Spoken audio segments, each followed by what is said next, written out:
1948 ஆஸ்திரேலியால அடலைட் நகரத்துல இருக்கு சாமர்டன் பீச்ல ஒரு ஆண் சடலம் மீட்கப்படுது. ஆனா அவர் யாரு, பேரு, ஊரு, காரணம், ஏன் அங்க இறந்து கிடந்தாரு எதுவுமே தெரியல. தமாம் ஷுட் கேஸ், மர்மம் புரியாத மரணம். டிசம்பர் 1, 1948 காலையில டைம்ல சாமர்டன் பீச்ல வாக்கிங் போன ஒரு ஜோடி கடற்கரையில யாரோ படுத்துட்டு இருந்திருக்கிற மாதிரி பாத்திருக்காங்க. ஃபர்ஸ்ட் அவர் அங்க ரெஸ்ட் எடுக்கிறாரு அப்படின்னு நினைச்சிருந்திருக்காங்க. பக்கத்துல போய் அவரை அப்ரோச் பண்ண ட்ரை பண்ணும்போதுதான் அவரு இறந்து கிடந்தது தெரிய வந்திருக்கு.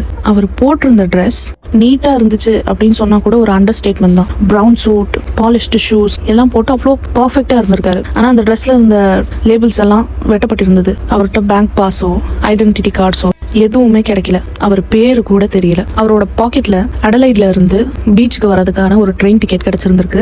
ஒரு பஸ் டிக்கெட், 2 சீப்பு, ஒரு மேட்ச் பாக்ஸ், அப்புறம் ஒரு சூயிங் கம் பாக்ஸ் இருந்திருக்குது. அவர் யாருங்கிறது தெரிஞ்சுக்கிற மாதிரி ஒண்ணுமே அவர்கிட்ட இல்ல. ஒரு வாரம் கழிச்சு அடலைட் ட்ரெயின் ஸ்டேஷன்ல ஒரு சூட் கேஸ் கண்டுபிடிக்கப்பட்டிருக்குது. அதுல அவரோட சில பர்சனல் ஐட்டம்ஸ் லைக் அவரோட ட்ரெஸ், ஷேவிங் கிட்ஸ், அந்த மாதிரி சில ஐட்டம்ஸ் இருந்திருக்குது. ஆனா அதுல இருந்தும் லேபிள்ஸ், டேக்ஸ் எல்லாம் வெட்டி எடுக்கப்பட்டிருக்குது. அந்த சூட் கேஸ் ட்ரெயின் ஸ்டேஷனோட க்ளாக் ரூம்ல இருந்திருக்குது. அதுக்கு ஒரு டிக்கெட் கூட இருந்திருக்கு.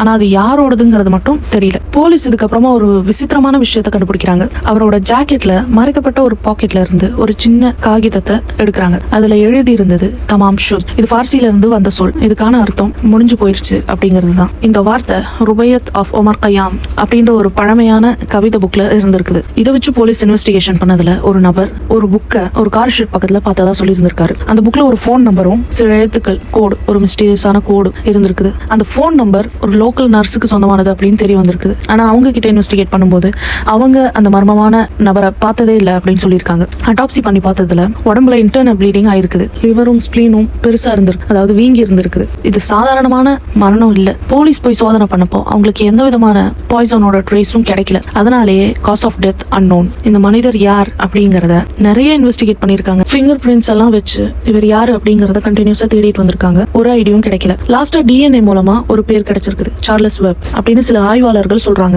ஆனா அது அவர் தானா, இருந்தா என்ன மோட்டிவா இருந்திருக்கும், அவர் அந்த பீச்ல எப்படி இறந்து கிடந்தாரு, எதுக்குமே பதில் இல்ல. கேஸ் முடிஞ்சிருச்சா, உண்மைகள் கண்டுபிடிக்கப்பட்டுருச்சா அப்படின்னு கேட்டா இல்ல. இந்த தமாம் ஷுத் பேப்பர், அவரோட suitcase, coat, unknown identity, இந்த நாள் வரைக்கும் எல்லாமே ஒரு மிஸ்ட்ரி தான். இந்த கேஸ் பத்தி நீங்க என்ன நினைக்கிறீங்கிறத கமெண்ட்ல சொல்லுங்க. சப்ஸ்கிரைப் பண்ணி சப்போர்ட் பண்ணுங்க. தேங்க்யூ.